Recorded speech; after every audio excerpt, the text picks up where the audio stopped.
So patuloy tayo sa ating talakayan. Dadako tayo sa Unit 3, mga konseptong pangwika. So Aralin 1, ang paksa, ito ay pumapaksa sa bilingualismo at multilingualismo. Aralin 2, register at variety ng wika.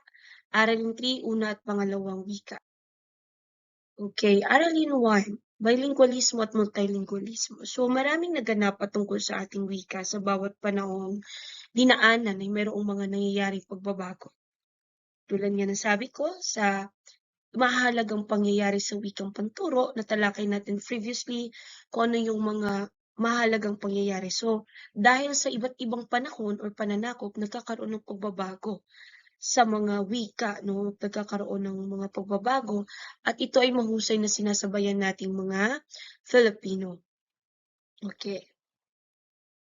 So, dito makikita natin sa picture, hello, kamusta? Anong wika ang mas naririnig at ginagamit ninyo sa tuwing may babatiing kakilala? Usually, no, sinasabi natin, hello, bago yung kumusta. So, minsan, musta, hello, parang awkward naman. So, nauuna talaga yung hello, kamusta ka, ganon. So, bakit marami Pilipino ang bihasang gumamit ng wikang Ingles? So, maaari bang gamiting batayan ng pagiging maunlad na bansa ang kasanayan ng mga mamamayan sa paggamit ng dayong wika? Kung oo, bakit? So class, ang bilingualismo ay malayang paggamit ng dalawang wika sa pagtuturo at pakikipagtalastasan. Pag dalawa na ang ginagamit ng isang tao, ang tawag doon ay bilingualismo or bilingual. Ang multilingualismo naman or multilingual ay higit sa dalawang wika. Kung ito ay higit sa dalawang wika, maging ito ay 3, 4 o higit pa, ang tawag doon ay multilingual or multilingualismo. So hindi natin ipagkakaila sa panahon natin ngayon. So bukas na tayo no na matutunan or gusto nating matutunan ng iba't ibang lingwahe. Nagiging bukas tayo sa pagiging multilingualismo. In fact, may mga paaralan na nagbibigay ng mga courses o ng mga subjects na nagtuturo ng mga banyagang salita or banyagang wika. Katulad na lang ng Chinese, Japanese, o iba't iba pang wika. So natututunan na natin, lalo na ang dami ngayon sa YouTube, madali na lang. Sa mga tutorial, ang dami ngayon, no? Lalo na sa panahon ng social media. So sa halip, ito ay maging daan tungo sa intelektualisasyon ng wikang sa paraang maging bukas sa mga pagbabago. Dahil we live in this changing world, hindi dahil sa nag-aaral tayo ng panibagong wika, hindi para patayin yung sariling wika natin or para mawala yung Filipino, kundi naging bukas lang tayo ng matuto ng iba't ibang wika para sa intelektualisasyon ng wika sa paraang maging bukas sa mga pagbabago o bumuo ng mga bagong salita para sa sariling wika. Okay, sa aralin 2 naman class, tatalakayin natin ang register at variety ng wika. So, unang-una dito ang dialect. Pag sinasabing dialect, ito ay dimensyong geograpiko. So, wikang ginagamit sa isang particular na rehiyon, lalawigan o puok. Halimbawa, ang pangungusap na ang salitang pakiurong nga po ang mga plato. Ibig sabihin sa Bulacan yan ay hugasan. Pero magkaiba sa kahulugan sa Maynila. Pag sinasabing pakiurong nga po ang mga plato, ang pagkakahulugan dyan sa puok ng Maynila ay ito ay iuso or isibog kung sa Bisaya pa. So, magkaiba sila, no? Yung tinatawag nating dialecto or dialect.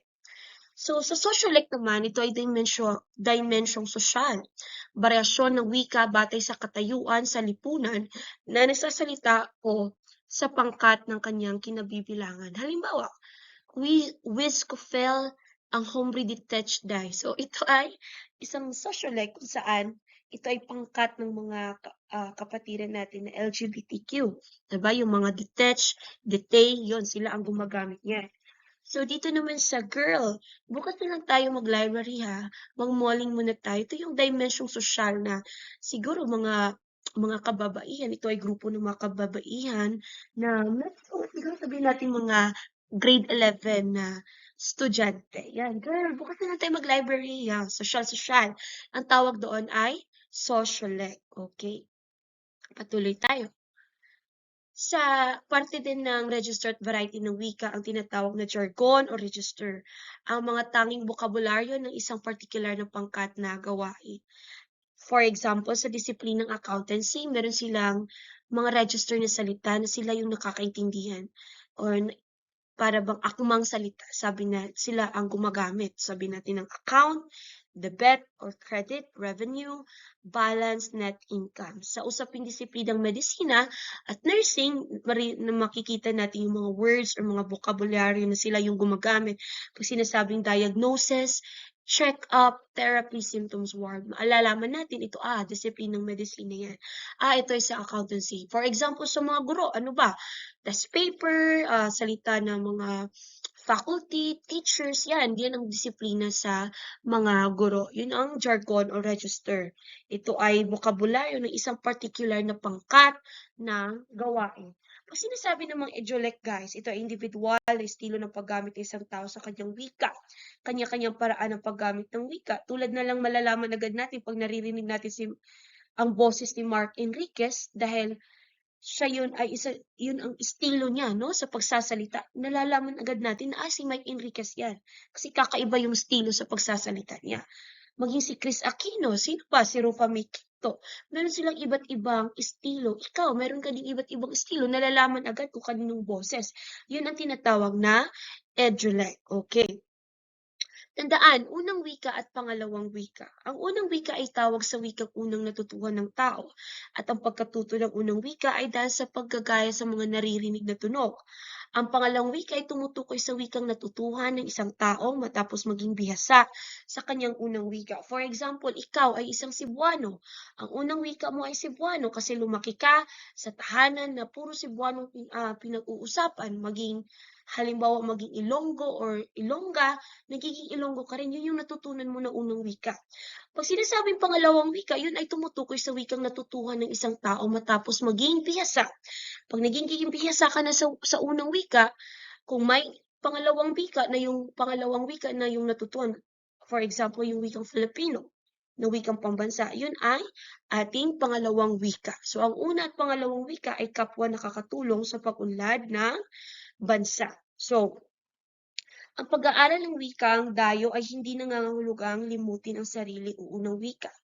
Pero kailangan pa rin nating makiisa sa pagpapaunlad ng wikang Filipino. So class, walang masama na matuto tayo or maging bukas tayo or maging multilingualismo tayo or multilingual na tao tayo na alam natin yung mga Japanese language, Chinese language, Korean language. Walang problema doon. You are free to learn from it. But huwag mo nating kalimutan na meron din tayong wikang Filipino. Nakakahiya naman na sobrang expert natin sa mga Korean language, no? Pero yung simpleng sa wikang Filipino ng tamang paggamit ng nang at saka N-A-N-G na nang hindi natin alam. So, kailangan din, isaalang-alang din natin na ating paunlarin ang ating kaalaman, no? Sa wikang Filipino. Okay. Activity 1, bilingualismo at multilingualismo. Ito ay 30 points, guys. So, I want you to take this activity. This will be our second activity for first quarter. So, susulat ninyo. This will be 30 points kasi 10 points each. Iyan yung example dyan. Depende sa iyo kung ano yung unang wika ninyo. Halimbawa, ikaw ay Ilonggo or ikaw ay Waray, ilalagay nyo yan. Ilalagay Cebuano lang yung example ko dyan. Then ano yung word na Filipino at English. Ipapasa ito during face-to-face class. Okay. At of course, meron din tayong takdang aralin, gumawa ng reflection tungkol sa konseptong pangwika. Ang deadline naman nito ay this coming November 13, Monday.